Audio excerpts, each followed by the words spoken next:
Anna Bågenholm, a young doctor, carved through the pristine Norwegian snow, her skis a blur. The air was crisp, invigorating. Ahead, the frozen expanse of a lake shimmered, an irresistible invitation. As Anna glided onto the ice, a sharp crack echoed through the stillness. Suddenly, the world tilted beneath her. The ice gave way, swallowing her whole. Icy water slammed into Anna, stealing her breath. Panic surged as she was dragged down, the surface receding above. Disoriented, she struggled against the relentless grip of the freezing water. Her thick winter clothing, once protection from the elements, became a heavy shroud, dragging her deeper. The sunlight, so bright moments before, faded into an eerie underwater twilight. On the surface, Anna's friends watched in horror as the ice closed over her. They scrambled towards the widening hole, their calls of her name swallowed by the wind. Frantically, they searched for any sign of her, their hope dwindling with each passing second. Every instinct screamed at them to jump in, but they knew that would be suicide. They had to reach help, and fast. Trapped beneath the ice,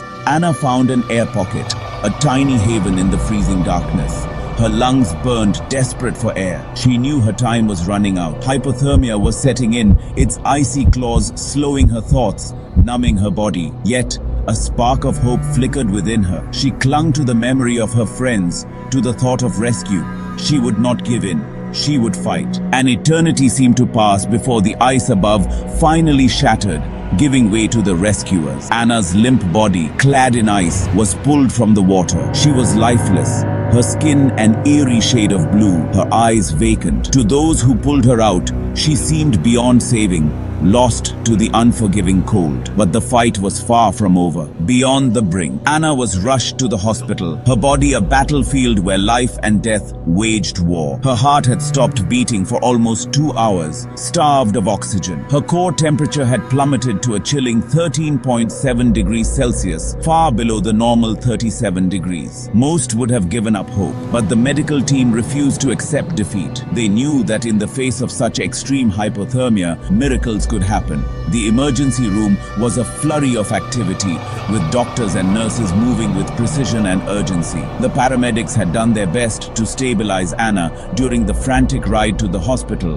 but now it was up to the medical team to pull her back from the brink. They immediately began a series of life-saving measures, starting with chest compressions and defibrillation to try and restart her heart. Every second counted, and the room was filled with the tense hum of medical equipment and the focused determination of the team. Time seemed to stretch and contract in the emergency room. Minutes felt like hours as the team worked tirelessly. They knew that hypothermia, while dangerous, could also be a strange ally. The cold had slowed Anna's metabolic processes, reducing the damage to her brain and other vital organs. This gave the team a small window of opportunity, a fragile chance to bring her back. They carefully administered warm IV fluids and applied warming blankets to gradually raise her body temperature.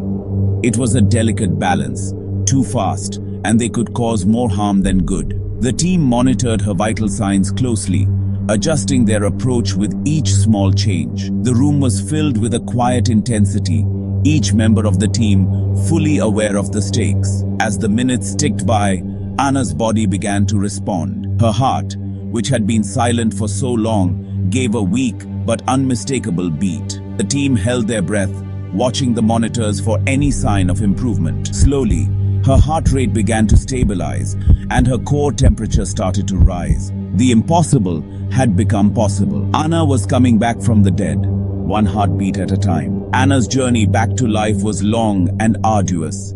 She spent weeks in intensive care, her body battling to recover from the trauma. Nerves, damaged by the cold, fired erratically, causing intense pain. Her kidneys, pushed to their limits, struggled to function. But Anna was a fighter. With each passing day, she clung to life, her spirit unbroken. The world watched in astonishment as Anna's story unfolded. Her survival defied medical logic, a testament to the resilience of the human spirit. Doctors and scientists marveled at her recovery, calling it a miracle. Anna had not only survived the impossible, she had pushed the boundaries of medical knowledge, rewriting the book on hypothermia survival. Slowly, miraculously, Anna's body healed. She regained movement in her limbs, her speech returned, and the fog of hypothermia lifted from her mind. The scars of her ordeal remained, a constant reminder of the day she was reborn. But so did the indomitable spirit that had pulled her back from the brink.